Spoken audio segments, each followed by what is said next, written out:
میں اس کو تو ہمارے اسٹوڈنٹ مختلف لڑکوں یونیورسٹیوں میں رہتے ہیں، دنیا کی یونیورسٹیوں میں مکس تعلیم ہے، ہاسٹل میں ایک لڑکی ایک لڑکا آ گئے ہیں جی، ان کو کمرہ الاٹ ہو گیا کہ اس ہاسٹل کے کمرے میں تم نے رہنا ہے. تو اب ظاہر ایک جوان بچے ہیں تو دونوں نامحرم ہیں ایک دوسرے کے لیے. اگر وہ اس شرط کے ساتھ یا جو بھی شرائط رکھنا چاہیں مطاع کر لیں کہ جب تک ہم یہاں اس یونیورسٹی میں پڑھ رہے ہیں، یہاں پر موجود ہیں، ہم ایک دوسرے کے لیے محرم ہیں. کس حد تک محرم ہے، کیا ہم نے ہمبستری کرنی ہے کہ نہیں کرنی، اس کی شرائط کنڈیشن لگانی ہے، لگا سکتے ہیں جی. اب اس میں یہ ہے کہ کم از کم جتنا عرصہ وہ وہاں رہیں گے وہ حرام میں مبتلا نہیں ہوں گے، ایک دوسرے کو دیکھیں گے تو حرام میں مبتلا نہیں ہوں گے، ایک دوسرے کو اگر وہ ٹچ بھی کر لیتے ہیں تو حرام میں مبتلا نہیں ہوں گے.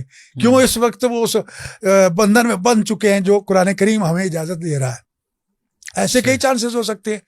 لوگ اپنے بیویوں کو چھوڑ کے دوسرے ملکوں میں چلے گئے. آپ کے ملک کے لاکھوں افراد دوسرے ملکوں میں موجود ہیں، بیوی پاس نہیں ہے جی، لیکن وہاں اویلیبلٹی ہو سکتی ہے غیر مسلم عورت کے ساتھ، عیسائی کے ساتھ، یہودی کے ساتھ، تو مطاع کر سکتے ہیں ان کے ساتھ تاکہ وہ زنا سے بچ سکے، تاکہ اپنی جنسی خواہش کو پورا کر سکیں. تو اس کی اجازت بھی موجود ہے اور وہاں سہولت بھی موجود ہے. مجھے میں جو ہے وہ ایک ذکر ہے کا، تو وہ جو ہے وہ قرآن میں یہ کہتے ہیں کہ جو ہے وہ قرآن کے اندر موجود ہے اس چیز کا ذکر. تو یہ میں معلوم کر جاؤں گا کہ کس سپارے میں ہے اور کس اس میں ہے، مطلب کس طریقے سے حوالے ذکر ہے. مطاع پہ کچھ دن پہلے میں نے کسی عالم سے بات کی تھی تو انہوں نے کہا کہ موجود ہے، وہ کرتے ہیں. آپ اس سوال کا جواب دینا چاہیں تو دیں، اوائڈ کرنا چاہیں تو اوائڈ کر سکتے ہیں. اور باقی ستاروں کے بارے میں کئی جگہ قرآن میں ذکر ہے. سورہ نجم ایک قرآن کی ایک چیپٹر ہے، چیپٹر نمبر 54 سورہ نجم وہ. اور لیکن یہ جو حوالہ کہہ رہے کہ ستاروں پرست کے لیے جنت میں جگہ ہے، مجھے کچھ دھیان سے کدھر لکھا ہوا ہے کہ ستاروں کچھ نہ کچھ الگ ہوئیں گا. یہ جو کہہ رہے ٹرانسلیشن صحیح نہیں کر رہے. ستاروں پرست کے لیے ہے، ستاروں کو پوجنے والے کے لیے قرآن میں جگہ ایسی کوئی بات. ہاں، ہو سکتا ہے دوسرا کچھ اس کی معنی ہوئی. جو مطاع کے حوالے سے آپ کچھ کہنا چاہیں گے؟ مطاع کے حوالے سے کئی بھی قرآن میں کوئی بھی آیت میں نہیں لکھا ہے کہ مطاع حلال. یہ بات الگ ہے کہ جب اسلام آنے سے پہلے عرب لوگ مطاع کرتے تھے، وہ الگ چیز ہے. اور محمد صلی اللہ علیہ وسلم نے 7 ہجری تبوک کے ٹائم کے اوپر اسے حرام کرایا. تو 7 ہجری کے پہلے کچھ مسلمان بھی کرتے تھے، اسے روکنے لگائی گئی تھی. اس کے بعد دوبارہ اس کی اجازت ملی؟ بالکل نہیں. حضرت عمر میں اللہ بھی پلیز تھے، ان کو پتا جب چلا کہ حرام محمد صلی اللہ علیہ وسلم کہہ چکے ہیں اور کچھ مسلمان کو نہیں پتا تھا، تو جب وہ اگر مطاع کرتے تھے تو محمد صلی اللہ جو حضرت عمر ہمیں اللہ بھی پلیز تھے، وہ سخت منع کرتے تھے. لیکن محمد صلی اللہ علیہ وسلم کا حدیث ہے کہ مطاع بالکل حرام ہے.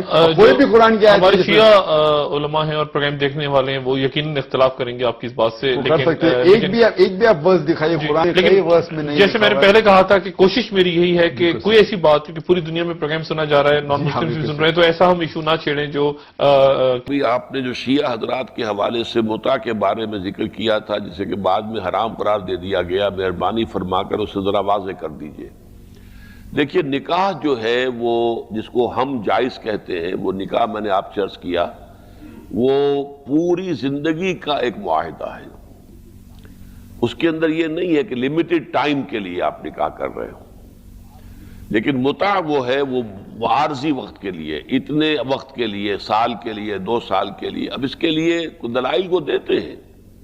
مثلا کوئی شخص ہے جو جوان ہے اور اس کے شادی شدہ بھی ہے، یہاں پہ اس کی بیوی بچے بھی ہیں، اب وہ تعلیم کے لیے کہیں مزید باہر گیا ہے، 2 سال ہیں، 3 سال ہیں، اسے رہنا ہے وہاں پر، اور یہ بھی افورڈ نہیں کر سکتا کہ اپنے بیوی بچوں کو بھی وہاں لے جائے. تو اب یہ کہ اس کے گناہ میں پڑنے سے بہتر یہ ان کے دلائل ہیں. لیکن سوال یہ کہ شریعت کے اندر عقلی دلیل جو ہے وہ فیصلہ کن نہیں ہوتی، فیصلہ کن ہوتی ہے نقلی دلیل. جو چیز شریعت میں جائز ہے وہ جائز ہے، جو ناجائز ہے ناجائز ہے. تو یہ جو نکاح موقت تھا، اگر لفظ مطاع استعمال نہ کیا جائے تو اس کو کہتے ہیں نکاح موقت، یعنی ایک خاص وقت کے لیے 2 سال، 3 سال، 6 مہینے، تھوڑا وقت بھی ہو سکتا ہے، اس کے لیے مطاع کر لینا. لیکن اس سے پھر لوگوں نے آگے نکال کر یہ جو کچھ ہیرا منڈی میں ہوتا ہے اسے بھی مطاع قرار دے دیا ہے کہ یہ بھی مطاع ہے. چلیے ایک رات کے لیے مطاع کیا ہے تو یہ اس سے جو ہے یہ سارا کا سارا جواز پیدا کر لینا، یہ یقیناً وہ یہ اہل تشیع کے نزدیک بھی غلط ہے.